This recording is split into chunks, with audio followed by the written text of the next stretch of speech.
दोस्तों, मैं फ़ज़ाकिर हुसैन अपने चैनल में आपका इस्तकबाल करता हूं। आज मैं आपके सामने पेश करूंगा अलीगढ़ मुस्लिम यूनिवर्सिटी का 9th क्लास का एंट्रेंस टेस्ट पेपर 2020।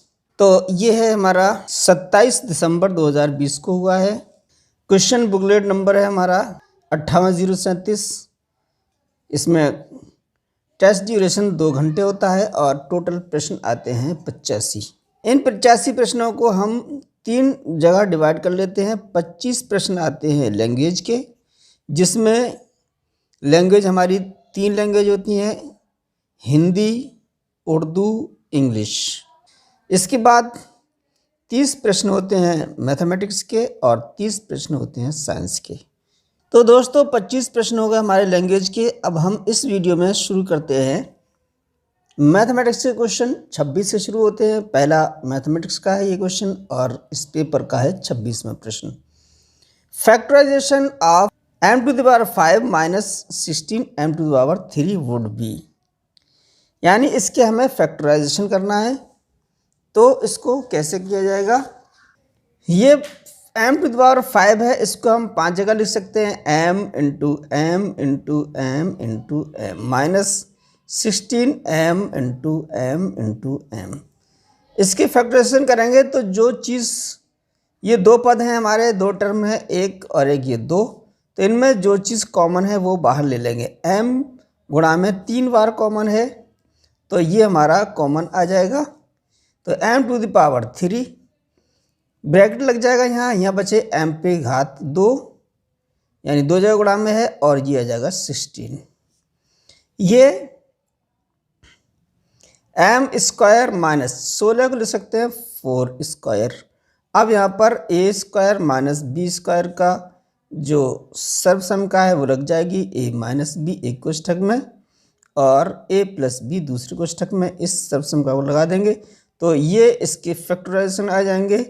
m-4 एक ब्रैकेट में, m+4 दूसरे ब्रैकेट में। ये हमारा फैक्टराइजेशन हो चुका है। तो देखते हैं इसमें m³ 4 - m, यहाँ पर हमारा m-4 होना चाहिए, तो ये पहले ऑप्शन में है। m-4 m+4 m³, ये ए ऑप्शन इसका सही है। अगला प्रश्न है, in the given figure if AC 12 centimetre, BC 6 centimetre और AD है 8 centimetre, then the area of triangle ABC and the value of H। ये हमारे सामने फिगर दिया गया है। इसमें ABC इसका एरिया निकालना है और इस H की लंबाई। तो हमने ये फिगर बना लिया है। ये हमारी AC है 12 सेंटीमीटर, AD है 8 सेंटीमीटर और यहाँ पर B है और ये C, BC 6 सेंटीमीटर है। तो ये H की वैल्यू निकालना है और ABC का क्षेत्रफल निकालना है, यानी एरिया निकालना है। तो ये जो निशान है हमारा, ये बता रहा है ये ट्रायंगल है, वो राइट एंगल ट्रायंगल है। इसी तरीके से ये भी राइट एंगल है। तो हम देखें पाइथागोरस प्रमेय से, ये हमारी कर्ण हो गई है 12² बराबर 8² प्लस DC²। यहाँ से DC की वैल्यू आ जाएगी 12 144 हो गए, 8² 64 हो गए, DC² यहाँ से घटा देंगे 0 और ये आ जाएगा 8, तो DC की वैल्यू आ जाएगी √80। अब हम इसका एरिया निकालना है इसका हमारा।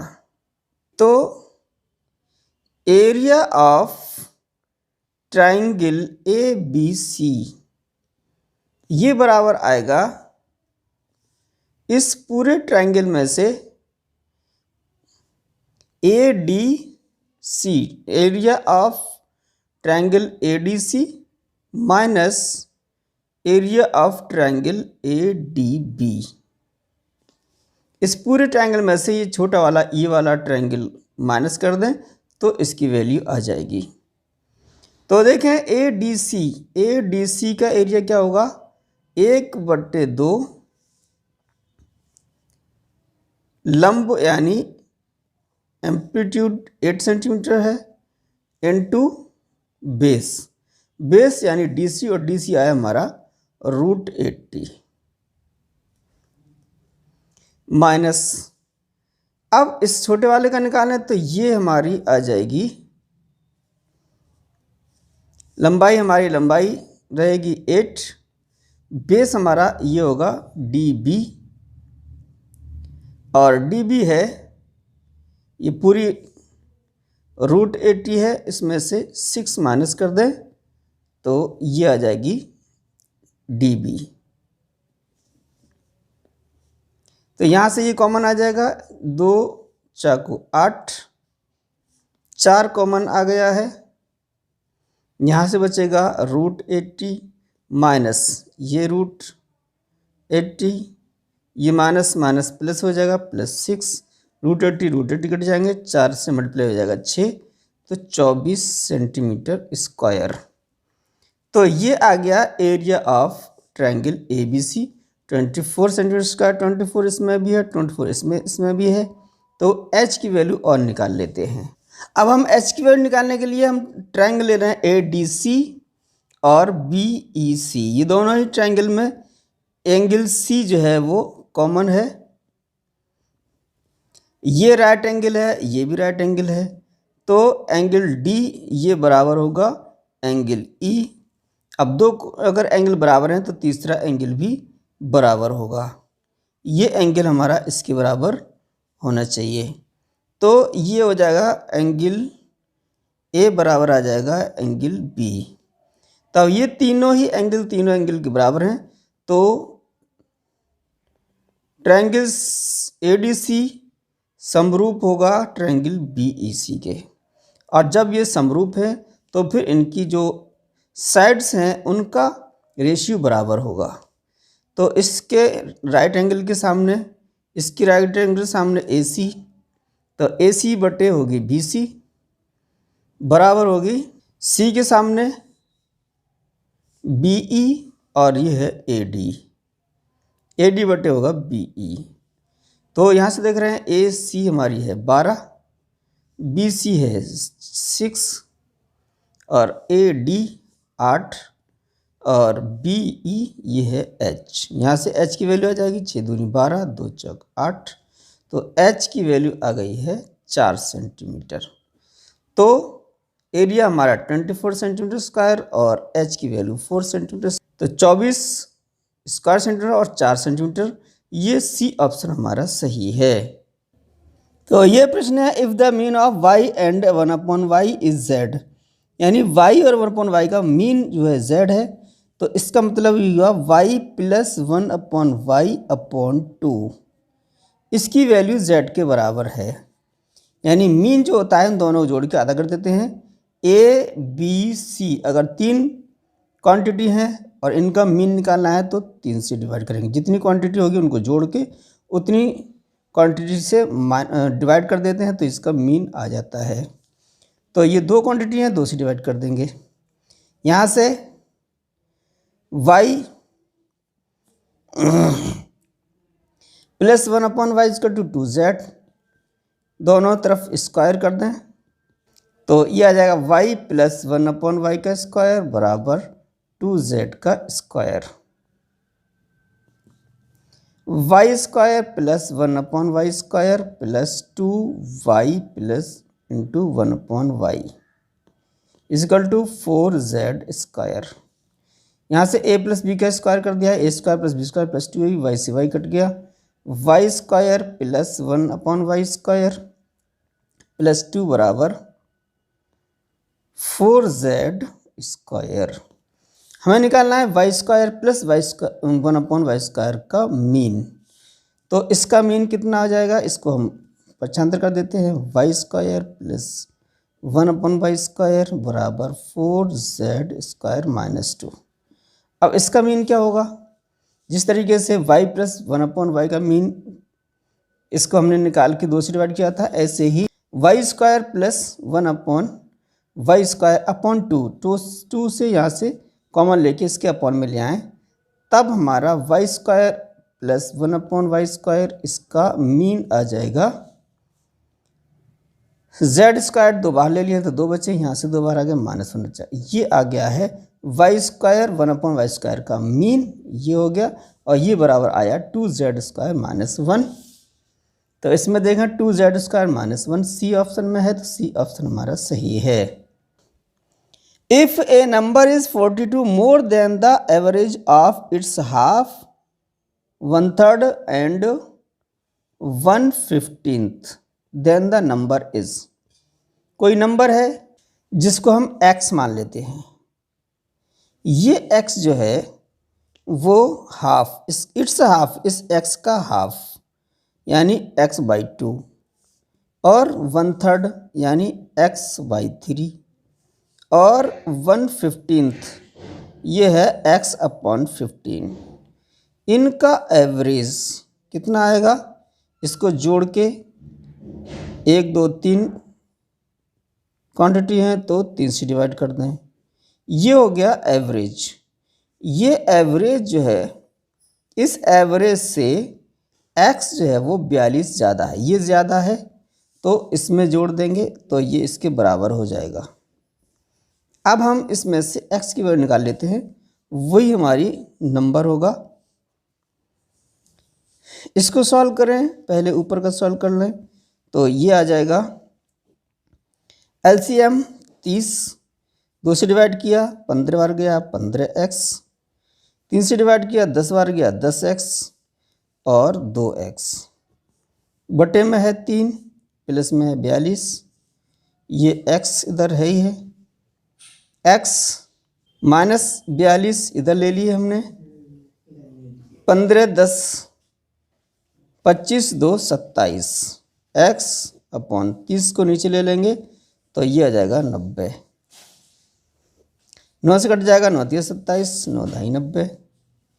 अब 10 से मल्टीप्लाई करते हैं, 10x 420 और इधर आ जाएंगे 3x, 10x - 3x को इधर ले लें और 420 को इधर ले लें तो ये आ जाएगा 7x = 420 और x बराबर आ जाएगा 420/7 और ये 6 बार चला जाएगा, 7 6 42, तो 60 आ गई है वो संख्या जो हमें निकालनी है। तो 60 बी ऑप्शन में है, तो बी ऑप्शन हमारा सही है। तीसरा प्रश्न है, if in the given figure ABCD, ये हमारी फिगर दिया है ABCD and PQRS are parallelogram, ये और ये हमारे पैरेललोग्राम है। Then the value of x, तो इस फिगर में हमारा x ये दिया गया है, इस x की वैल्यू निकालना है। तो ये हम फिगर बना लेते हैं, ये ABCD पैरेललोग्राम है और इधर ये PQRS,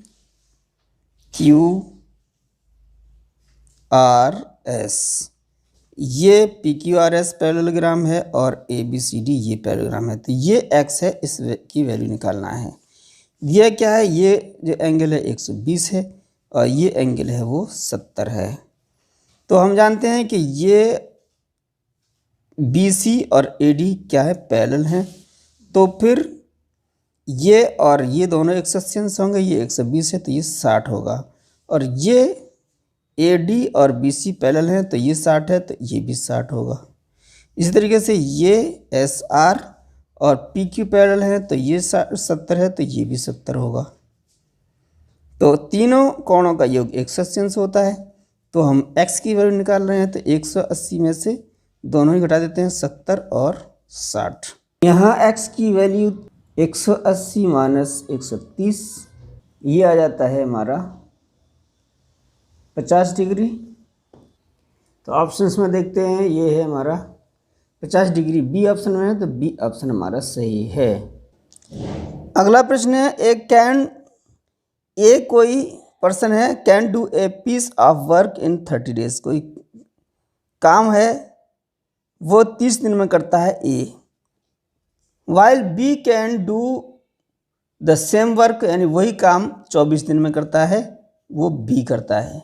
if they work together their number of days taken to complete the work, अगर ये दोनों ही एक साथ काम करते हैं तो फिर वो दोनों मिलकर काम करके उसको, यानी उसी काम को कितने दिनों में कर पाएंगे। तो हम निकालते हैं ए का वर्क ऑफ 1 डे, यानी वो टोटल काम 30 दिन में करता है तो एक दिन में कितना करेगा, 1/30। बी का एक दिन का काम होगा 1/24। तो ए प्लस बी यानी दोनों मिलकर अगर काम करें तो दोनों का एक दिन का काम कितना होगा, 1/30 प्लस 1/24। इसको हम जोड़ लेते हैं, इसका एलसीएम 120 आ जाएगा। 30 चौक 120, 4 आ गए प्लस 24 पंजे 120, ये हो गया 9/120। तो ये है एक दिन का काम। तो टोटल डेज यानी पूरा काम कंप्लीट करने में कितने दिन लगेंगे, ये हमारे इसको उल्टा कर दें 120/9, तो ये आ जाएगा 3 चौक 12। तो ये टोटल दिन आ गए हैं 13 से 1/3। तो ये है बी ऑप्शन, तो बी ऑप्शन हमारा सही है।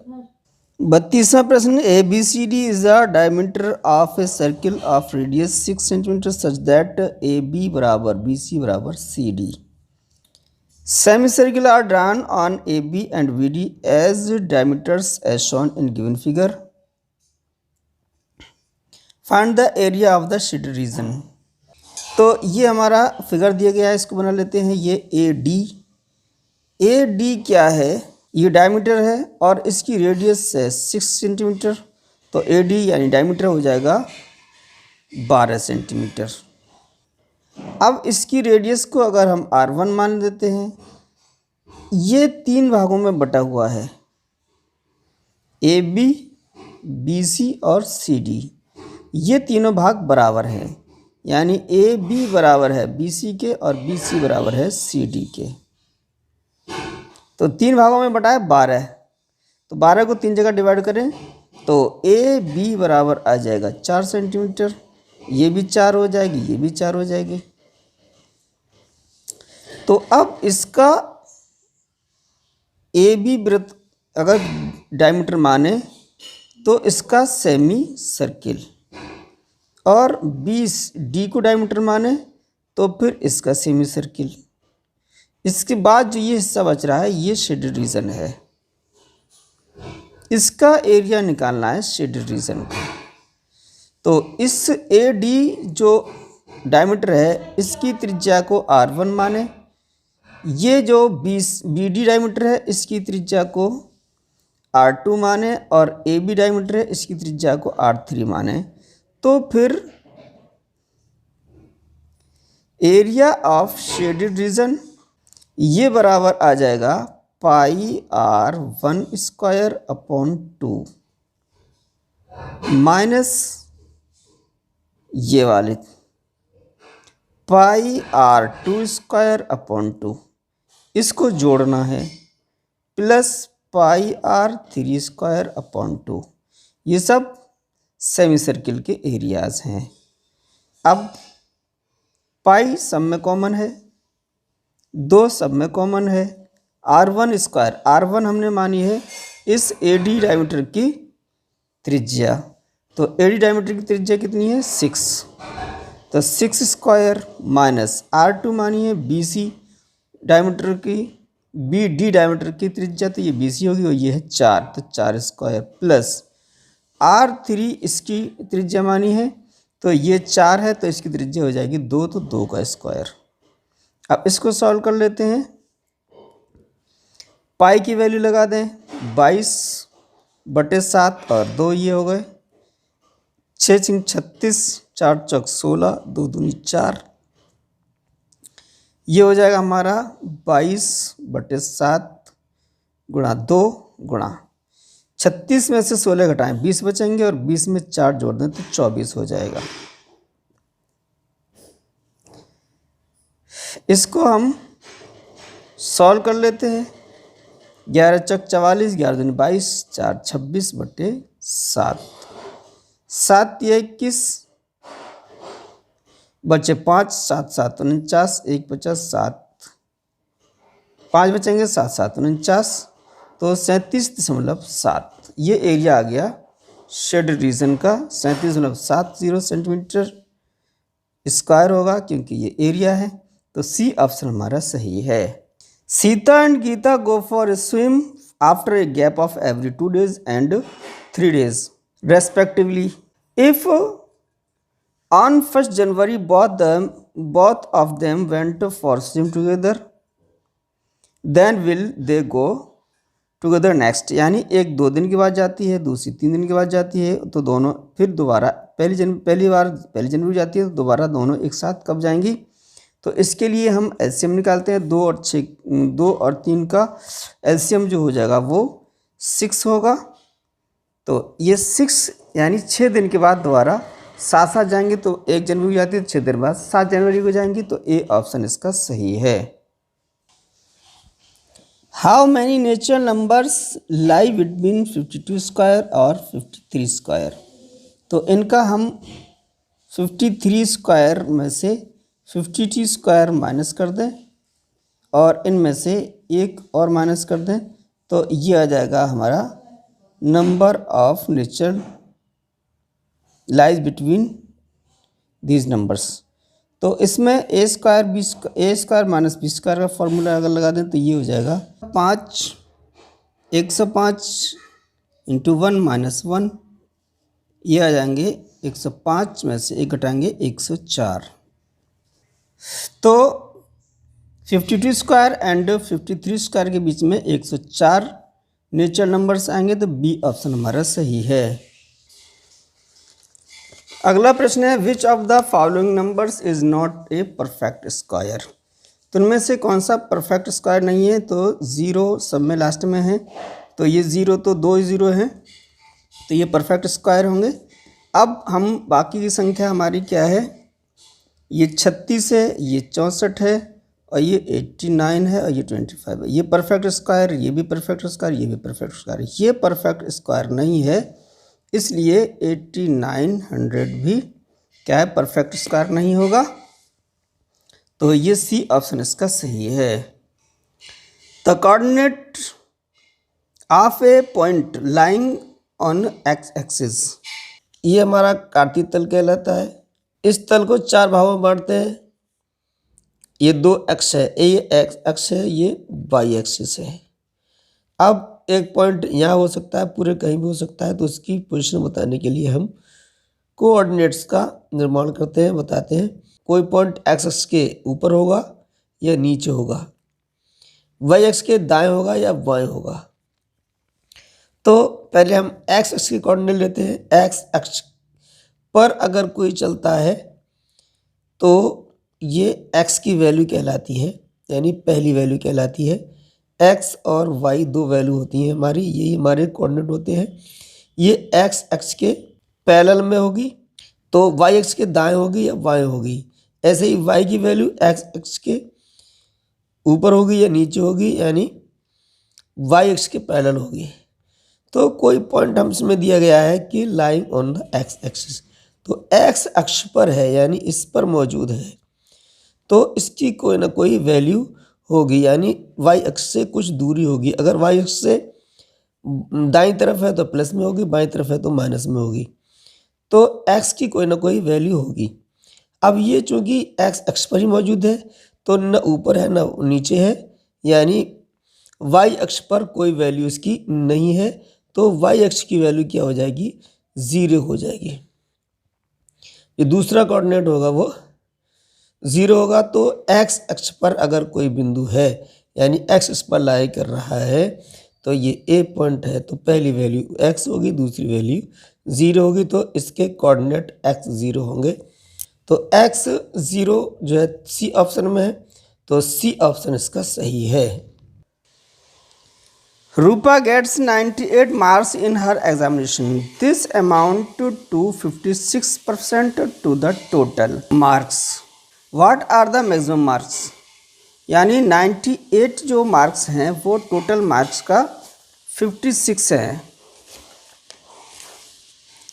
तो टोटल मार्क्स अगर हम x मान लेते हैं तो इनका 56% ये बराबर होगा 98। तो यहाँ से x की वैल्यू आ जाएगी 98 इंटू 100 मल्टीप्लाई में आ जाएंगे और 56 अपॉन में आ जाएंगे। इसको सॉल्व कर लें तो ये कितना आ जाएगा, 14 चौक 56, 14 सत्ते 98, 4 से कट जाएगा 25 बार, 25 सत्ते 175, 175 मार्क्स टोटल मार्क्स होंगे इसके 175 सी ऑप्शन में है, तो सी ऑप्शन हमारा सही है। Which rational number is the additive inverse of itself, ऐसा कौन सा नंबर है जो अपने आप का ही एडिटिव इनवर्स हो, तो ऐसा नंबर 0 है, ये हमारा उदासीन होता है, तो ये अपने आप का ही एडिटिव इनवर्स होता है, तो सी ऑप्शन इसका भी सही है।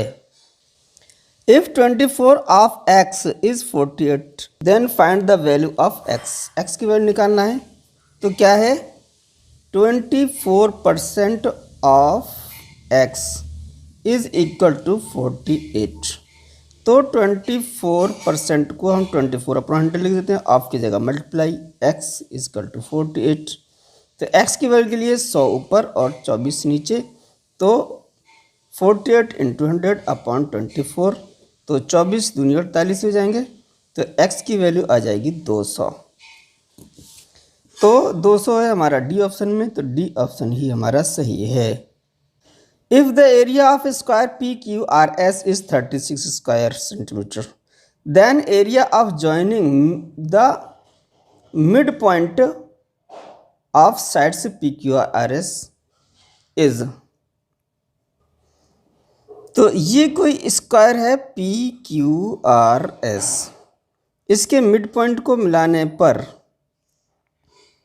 ये मिड पॉइंट है, इनको हमने मिला दिया है, इससे जो स्क्वायर बनेगा इसका एरिया कितना होगा ये हमें निकालना है। तो ये जो टोटल क्यू आर होगी वो कितनी होगी, ये इसका एरिया 36 है, तो ये हो जाएगा 6 स्क्वायर, तो हमारी ए कितनी आ जाएगी, यानी साइड हो जाएगी 6, तो ये जो साइड है वो 6 है, इसका मिड पॉइंट ले लिया है हमने, तो ये हो जाएगी 3 और ये भी होगी 3, तो ये स्क्वायर की साइड कितनी आएगी, ये आ जाएगा हमारा ये 90 डिग्री है, तो ये हो जाएगा हमारा कर्ण, तो इसको हम ए बी मान लें, तो ए बी बराबर होगी 3 स्क्वायर प्लस 3 स्क्वायर यानी 3√2, एरिया ऑफ, इससे जो मिड पॉइंट्स को मिलाने पर जो स्क्वायर बना है उसका रिक्वायर्ड स्क्वायर, ये हो जाएगा हमारा 3√2 का स्क्वायर, तो 3 त्रिक 9, स्क्वायर हट गया 2, रूट हट गया 2 आ जाएगा, 9 दूनी 18, तो ये आ जाएगा 9 दूनी 18 सेंटीमीटर स्क्वायर, तो ये है 18 यानी 18 स्क्वायर सेंटीमीटर, तो सी ऑप्शन इसका सही है। In the given figure A B parallel to C D parallel to E F, angle A B G 110, angle G C D 100 and angle B G C X, then X यानी X की value निकालना है। ये हमारा figure है ए B C D और E F, ये तीनों ही जो लाइन है वो पैरेलल हैं, ये हमारा जी पॉइंट है, तो ए बी जी ये एंगल है 110, जी सी डी ये है 100 डिग्री, हमें निकालना है बी जी सी, ये वाला एक्स है, तो एक्स की वैल्यू कितनी होगी, तो ये हमारी क्या है पैरेलल है, ये भी पैरेलल है, तो ये हमारी क्या है तिर्यक रेखा है, तो ये दोनों ही कोण 180 अंश होंगे, तो ये दोनों 180 अंश होंगे, 110 ये, तो ये बचा है हमारा 70 डिग्री। अब इसी तरीके से ये इसके पैरेलल है, तो ये कोण जो होंगे ये वाला और ये दोनों 180 अंश होंगे, ये 100 है, तो फिर ये 80 बचा है, और ये दोनों ही क्या होंगे 180 होंगे, तो ये 80 निकल गया, ये 100 बचा, और ये 100 में से 70 निकल जाएगा, तो ये हमारा 30 डिग्री बचेगा, तो x बराबर आ जाएगा 180 माइनस 80 माइनस 70 बराबर 30 डिग्री, तो x की वैल्यू 30 डिग्री है, तो बी ऑप्शन हमारा सही है। x equal to 3 power a, y equal to 9 power b और z equal to 20 power c, and x to power B C, y to power C और z power A B हो बराबर 1 हो, then A B C is equal to कितना होगा ये हमें निकालना है। तो x पावर ए है, हमें बी सी निकालना है। तो दोनों साइडों में हम पावर बी सी लगा देते हैं। तो X to the power B C ये बराबर आ जाएगा 3 to the power A B C. Y पे हम सी ए लगाते हैं, तो Y to the power C A बराबर आ जाएगा 9 to the power A B C. Z पे ए बी ले लेते हैं पावर, तो इधर हो जाएगा A Z to the power A B और 27 पे ए बी सी। अब इसको मल्टीप्लाई कर लेते हैं, तो x to the power B C into Y to the power C A into Z to the power A B बराबर, यहाँ से आ जाएगा 3 to the power A B C, 9 to the power A B C और 27 to the power A B C. इसकी value अगर 1 है तो बराबर आ जाएगा 9 into 3 into 27 to the power A B सी।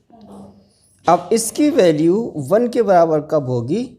जब इसकी जगह 0 हो। तो यहाँ से हम कंपेयर करें तो 1 is equal to 3 into 9 into 27 to the power 0 हो, तब इसकी वैल्यू 1 के बराबर आएगी। तो ए बी सी की वैल्यू क्या आ जाएगी? 0।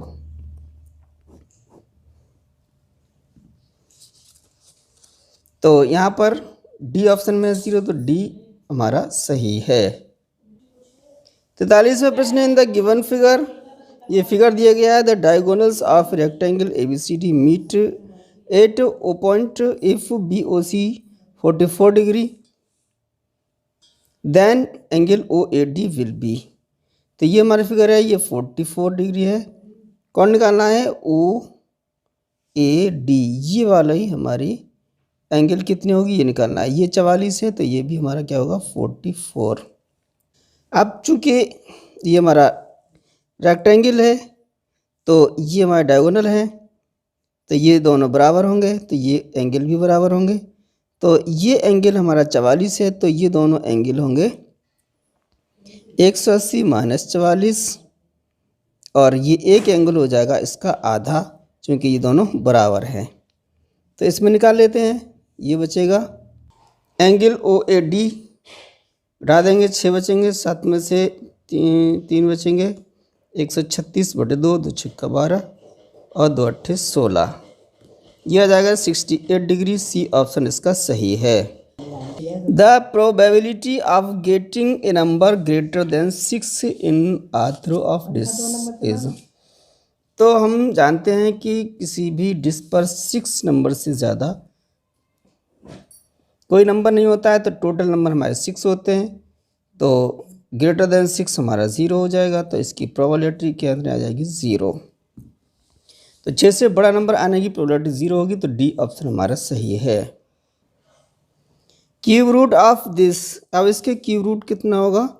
-1.728, इसका क्यूब रूट इंटू 0.125 और -8 का क्यूब रूट निकालेंगे हम, तो ये कितना आएगा? ये हमारा याद हो तो 1.2 का क्यूब होता है, तो ये माइनस का आ जाएगा -1.2 इंटू ये हो जाएगा 0.5 का, और ये हो जाएगा माइनस का 2।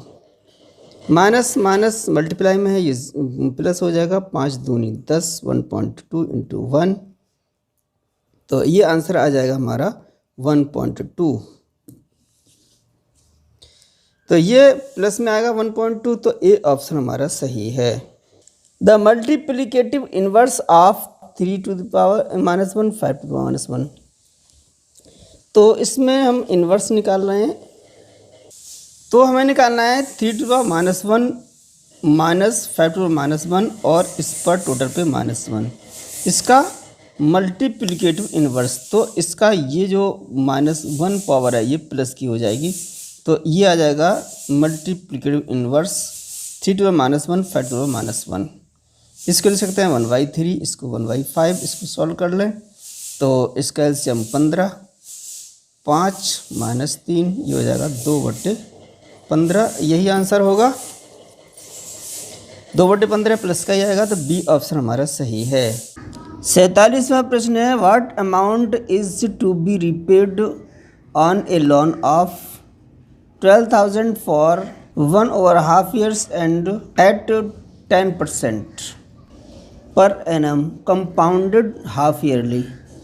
तो ये हमारा प्रिंसिपल अमाउंट, ये हमारा टाइम है 2 एकम 2 और 1 3/2,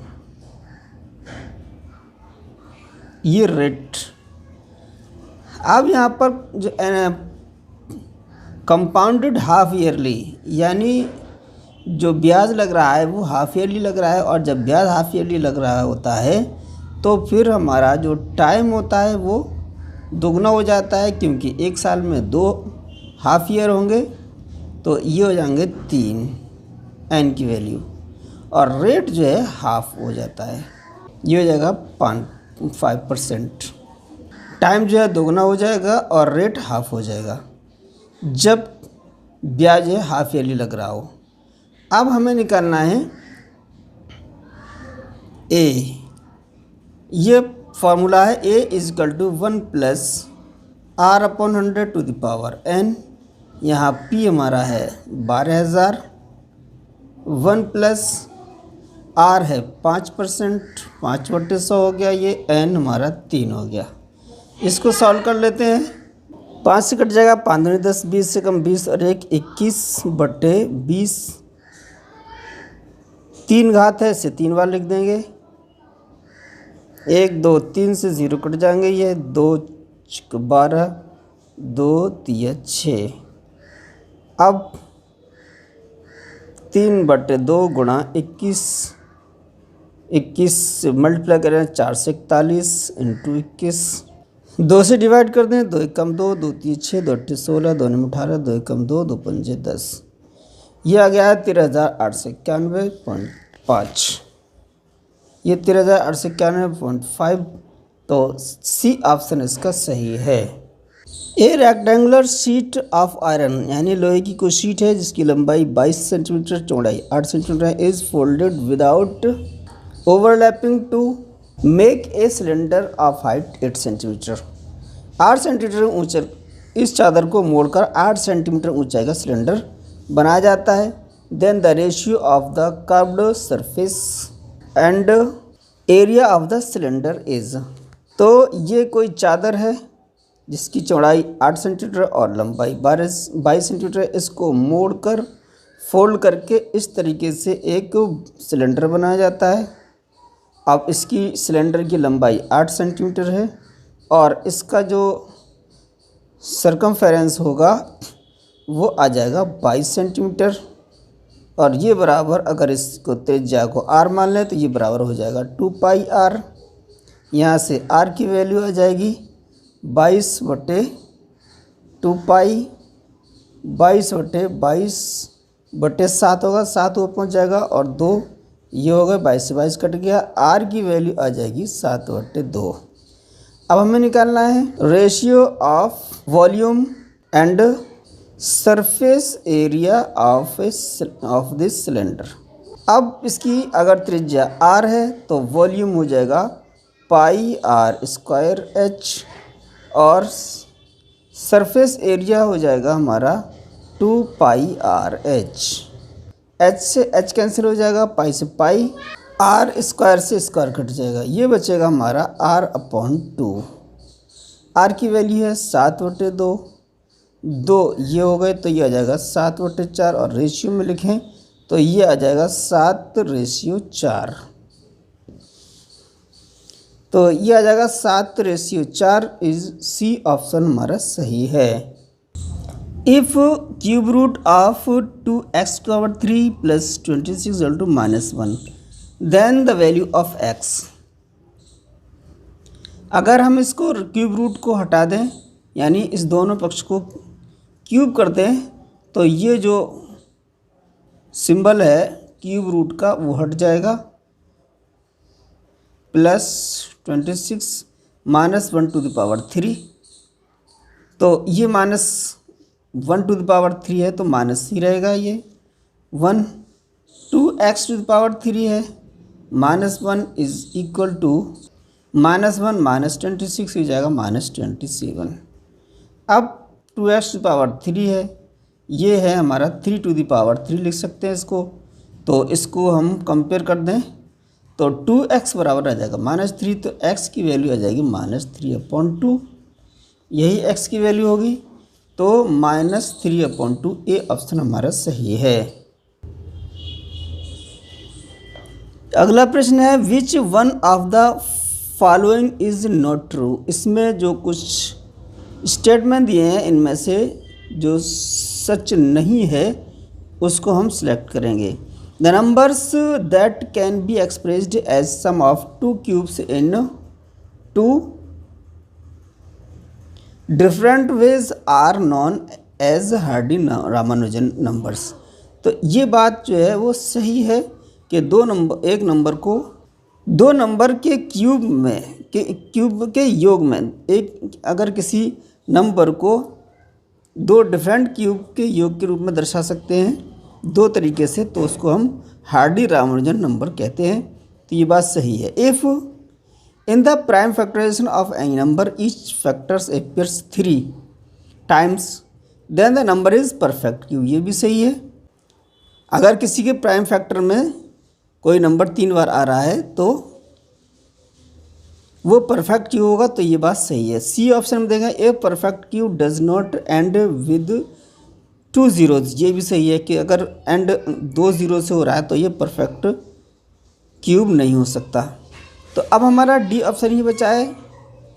तो ये D option the cube of A 2 digit number may be A 3 digit number, ये बात गलत है। तो जो नॉट ट्रू स्टेटमेंट है वो डी है, तो डी ऑप्शन हमारा सही है। 51वां प्रश्न है a polygon has 24 diagonals then the number of sides are. तो किसी पॉलीगॉन में 44 क्या है डायगोनल्स हैं, तो साइड कितनी होंगी। तो साइड अगर हमारी n है तो डायगोनल जो होंगे वो होंगे n इंटू n-3/2।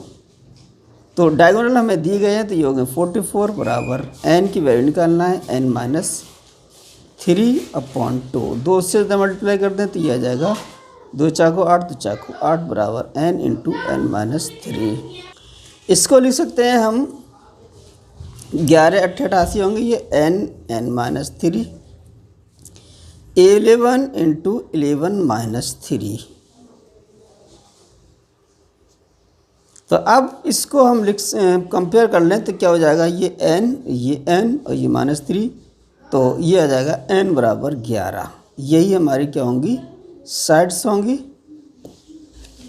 तो 11 हमारे सी ऑप्शन में है, तो सी ऑप्शन सही है।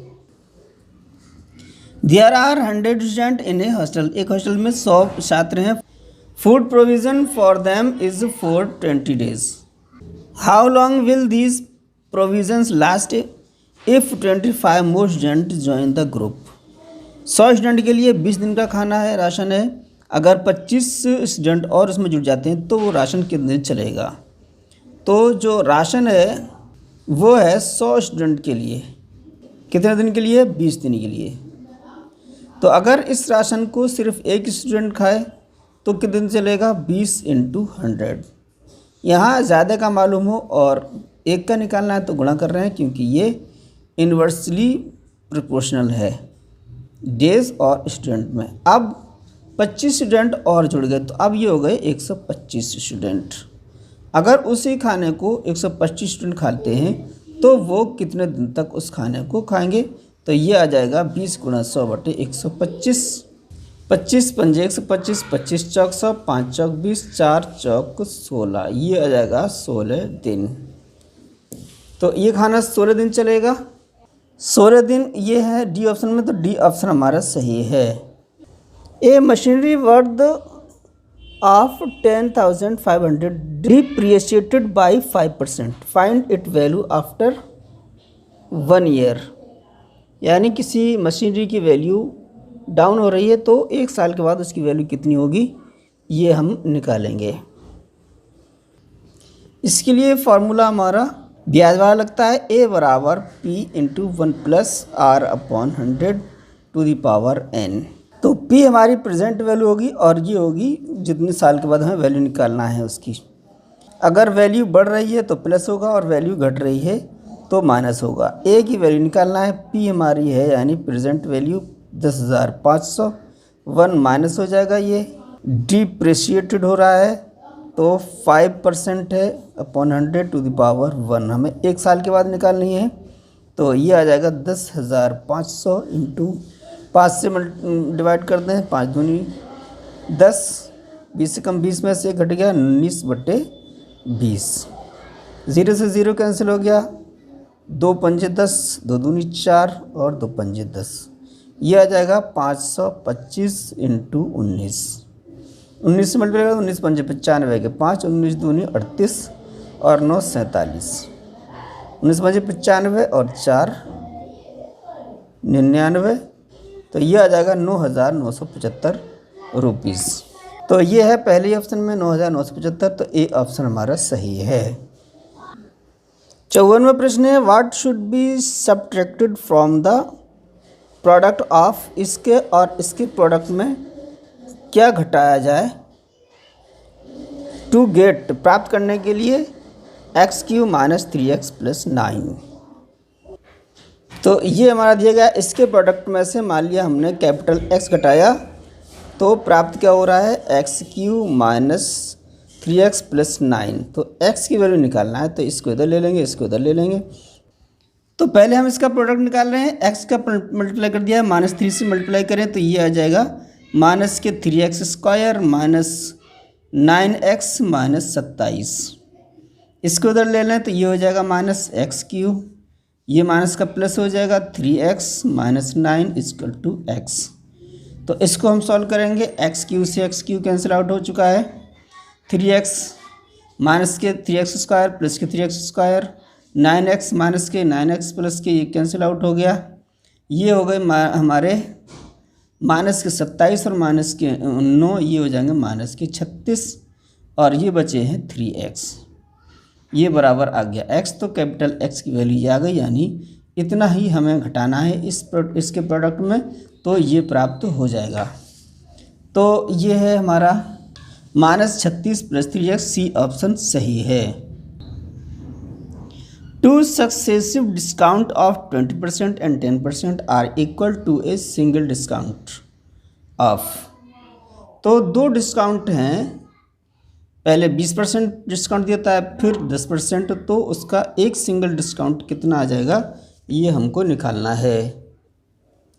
तो हम मान लेते हैं किसी भी चीज़ का जो रेट है वो 100 रुपये है।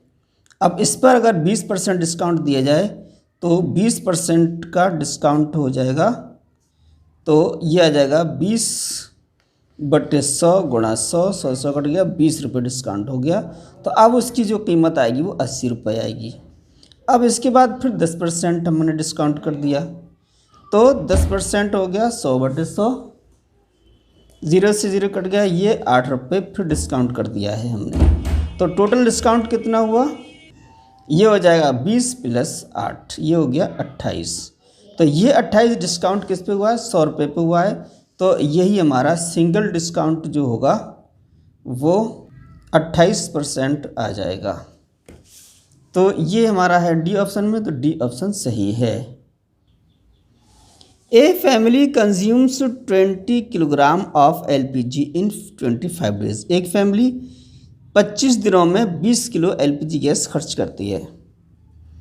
Calculate average energy consumptions of the family per day, यानी उसकी जो पर डे की खर्च है एनर्जी का वो कितना होगा। If calorific value of LPG is 50 kilo joule पर kg। 1 किलो गैस को अगर कैलोरी में बदलें तो 50 किलो जूल 1 किलो का होता है। तो 1 किलो में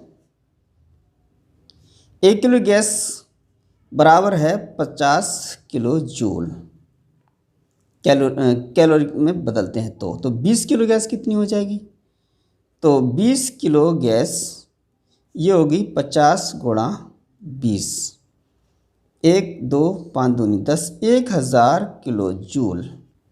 1000 किलो जूल आया है 20 किलो गैस का, तो ये खर्च हो रही है 25 दिन में। तो पर डे खर्च कितना होगा? पर डे खर्च होगा 1000, 25 दिन में है तो एक दिन में होगा 1000/25, 25 चौक 100, ये हो जाएगा 40 किलो जूल। यानी जो एनर्जी है वो 40 किलो जूल पर डे खर्च होगी। तो इसमें आ जाएगा 40 किलो जूल पर डे। तो सी ऑप्शन हमारा सही है। तो दोस्तों आज की वीडियो में बस इतना ही। ये हमारा पूरे 31 प्रश्न इसके आए हैं मैथमेटिक्स के 26 से लेके 56 तक। तो अगले वीडियो हम साइंस का लेकर हाजिर होंगे, तो हमारे अगले वीडियो का इंतज़ार करें। अगले वीडियो का नोटिफिकेशन पाने के लिए हमारे चैनल को सब्सक्राइब करें, और जो 9th क्लास की एंट्रेंस की तैयारी अलीगढ़ मुस्लिम यूनिवर्सिटी के लिए कर रहे हैं उन्हें शेयर करें। सारे जहाँ से अच्छा हिंदुस्तान हमारा, हम बुलबुल हैं इसकी ये गुलसिता हमारा।